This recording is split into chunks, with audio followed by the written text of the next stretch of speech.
Você é inocente, mas está preso numa sala fria há horas.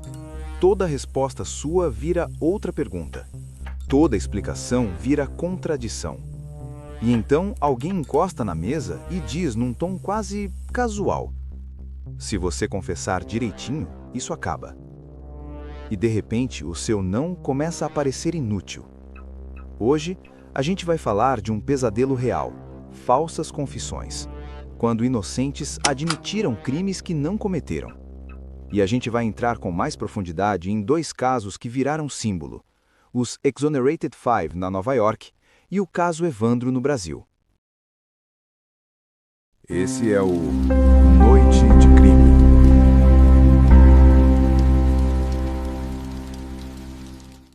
O que é uma falsa confissão e por que isso choca tanto? A confissão é uma das evidências mais persuasivas que existem. Se alguém diz, fui eu, nosso cérebro tende a fechar o caso. Só que o mundo real é mais complicado.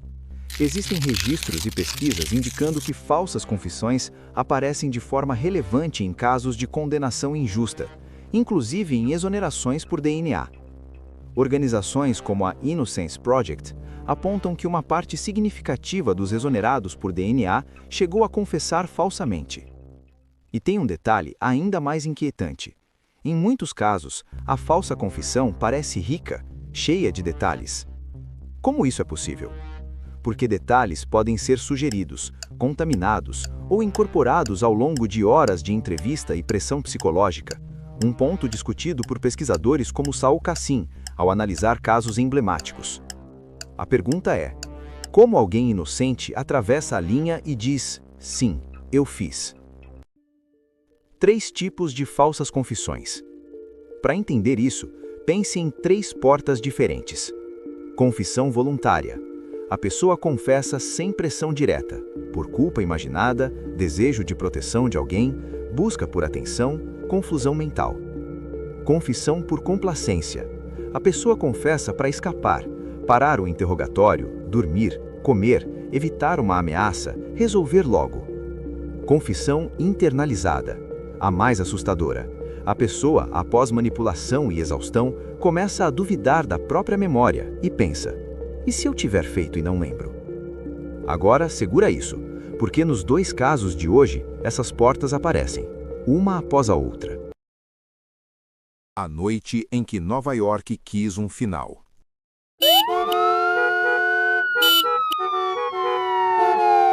1989. Nova York vivia um período de medo, violência e tensão social. E então, numa manhã, uma mulher de 28 anos, Trisha Meili, sai para correr no Central Park e é atacada com brutalidade. Ela fica em coma por quase 2 semanas e depois não se lembra do que aconteceu. Naquela mesma noite, relatos falavam de grupos de adolescentes no parque cometendo agressões e roubos. A cidade inteira parecia gritar por um culpado. E quando a cidade quer um final, o sistema sente a pressão. A polícia leva para interrogatório um grupo de adolescentes negros e latinos: Youssef Salam, Raymond Santana, Kevin Richardson, Antron McRae, que em algumas referências aparece como Antron Brown, e Corey Wise.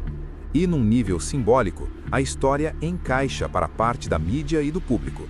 Os meninos passam a ser rotulados, descritos como ameaça, quase como um personagem coletivo. Aqui entra a sala pequena, o tempo longo, o desgaste. Depois de horas, versões começam a surgir, e surgem confissões gravadas em vídeo. This is my first rain. I never did this before this schoolroom the last time. Everybody was around her, and I came over there. I started hitting that stuff. She was on the ground. Everybody stomping and everything. Mas anos depois, Salaand escreveu o que a defesa sempre alegou: que eles ficaram privados de comida, bebida e sono por mais de 24 horas e que confessaram sob coação. And they start working on us. And I'm hearing Corey being physically beaten in the next room. And I'm immediately beyond afraid. E tem um detalhe cruel. Quando você é adolescente, cansado e acuado, a confissão pode parecer um acordo de sobrevivência. Só que o sistema não lê isso como sobrevivência. Ele lê como prova. O caso vira espetáculo, e o espetáculo vira combustível. Donald Trump, então empresário em Nova York, compra anúncios de página inteira pedindo medidas duras e defendendo a volta da pena de morte, no contexto da comoção do Central Park. Os 5 se declaram inocentes, mas são condenados e passam anos presos. E o mais devastador disso não é só a prisão, é a identidade arrancada. Adolescência, começo da vida adulta, futuro. Como a polícia agiu nesse caso e os gatilhos mostrados anteriormente neste vídeo. Interrogatórios prolongados. Os adolescentes, todos entre 14 e 16 anos, foram submetidos a interrogatórios agressivos por muitas horas. Em alguns casos, isso passou de 24 horas seguidas, sem comida, sem água e sem descanso. Sem pais ou responsáveis. Na maior parte do tempo, eles foram interrogados sem a presença dos pais, de responsáveis legais ou de um advogado, justamente nas primeiras horas que são as mais decisivas. Para menores, isso fere procedimentos básicos de proteção. Intimidação física e psicológica. Youssef Salem contou que ouviu Korey Wise apanhando em uma sala ao lado, e em seguida disseram que ele seria o próximo. O recado era simples: cooperar por medo. Mentiras e manipulação. Investigadores também mentiram para pressionar os jovens. Um exemplo, disseram a Youssef Salem que as impressões digitais dele tinham sido encontradas na roupa da vítima, algo que não era verdade. Detalhes soprados pela polícia. Durante os interrogatórios, os policiais foram alimentando os adolescentes com informações sobre a cena do crime. Isso ajudou a produzir confissões cheias de contradições, entre si e contra as provas. Um detalhe simbólico: alguns descreveram a vítima usando short azul, quando na realidade ela estava de meia calça. Pressão da mídia e clamor público. Tudo aconteceu num ambiente de histeria coletiva. A pressão pública e midiática com narrativas racializadas e exigência por uma resposta rápida fez a polícia agir como se precisasse entregar culpados a qualquer custo. Houve até anúncios de página inteira em jornais pedindo punição dura, incluindo um assinado por Donald Trump. Quando a realidade arrebenta a narrativa. Em 2002, o caso vira do avesso. Matias Reis, já condenado por outros crimes, confessa, e o DNA liga Reis ao ataque, desmontando o alicerce das condenações dos 5. Depois que as condenações são anuladas, anos mais tarde, a cidade de Nova York fecha um acordo de indenização de 41 milhões de dólares com os 5. Mas dinheiro não devolve o tempo, e não apaga o que acontece quando um sim arrancado substitui a verdade. Caso Evandro.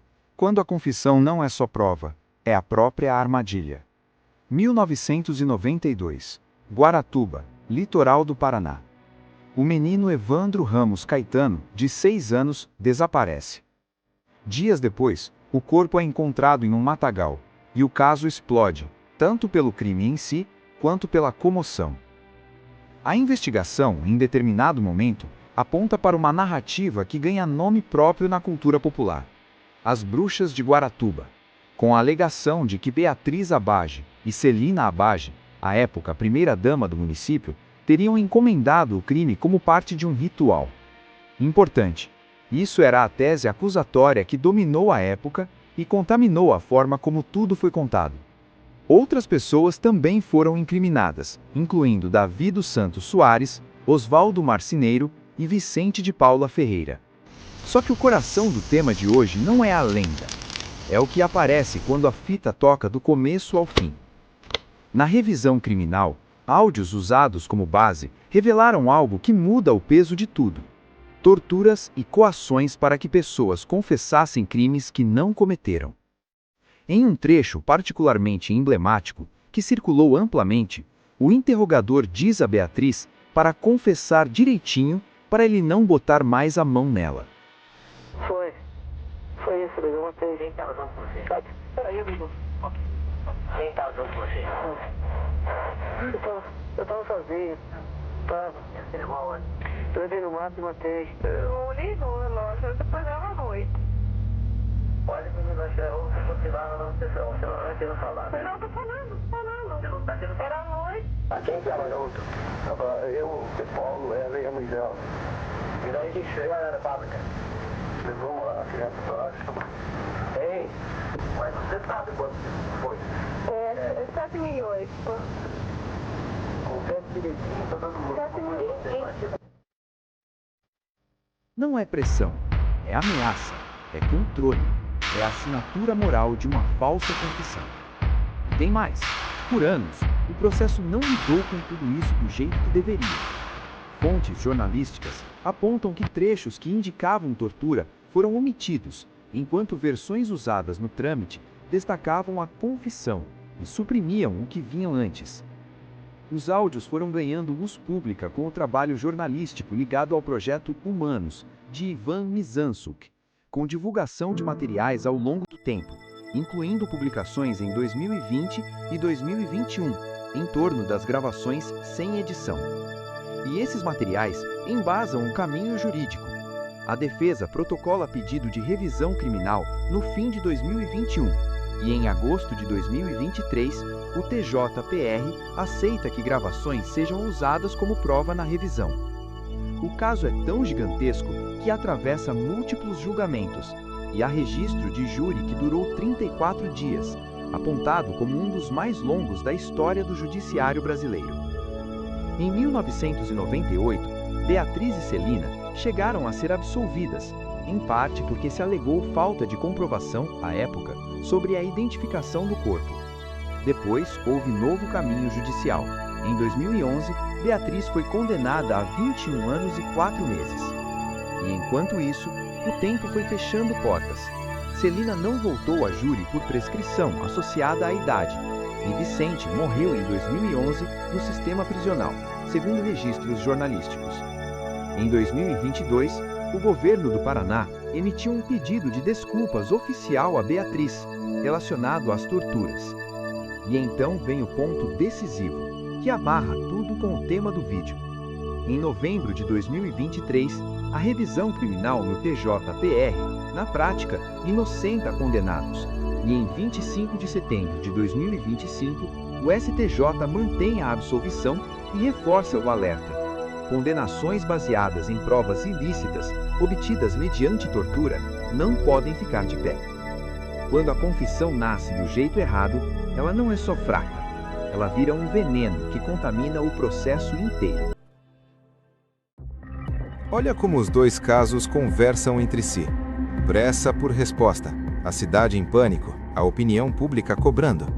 Suspeitos vulneráveis, adolescentes, pessoas sob medo e isolamento. Interrogatório como batalha, e não como busca por verdade. Confissão como atalho. Depois, a realidade aparece. DNA, áudios completos, revisão. E aí fica a pergunta que vale ouro. Se você tirar a confissão, o que sobra? Depois de hoje, confessou não pode mais significar fim da história. Tem que significar começo das perguntas certas. Foi gravado do início ao fim? Houve advogado, garantias, limites? Existe prova independente que confirme? Ou a confissão virou o motor que puxou todo o resto?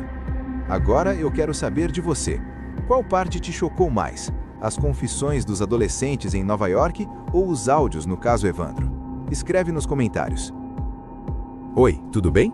Se você curte esse tipo de conteúdo, investigações reais, casos misteriosos e histórias que parecem roteiro de filme, mas aconteceram de verdade, já aproveita para deixar o like, se inscrever no canal e ativar o sininho. Assim você não perde nenhum episódio novo de Noite de Crime e ainda me ajuda a continuar trazendo esses casos bizarros aqui para você.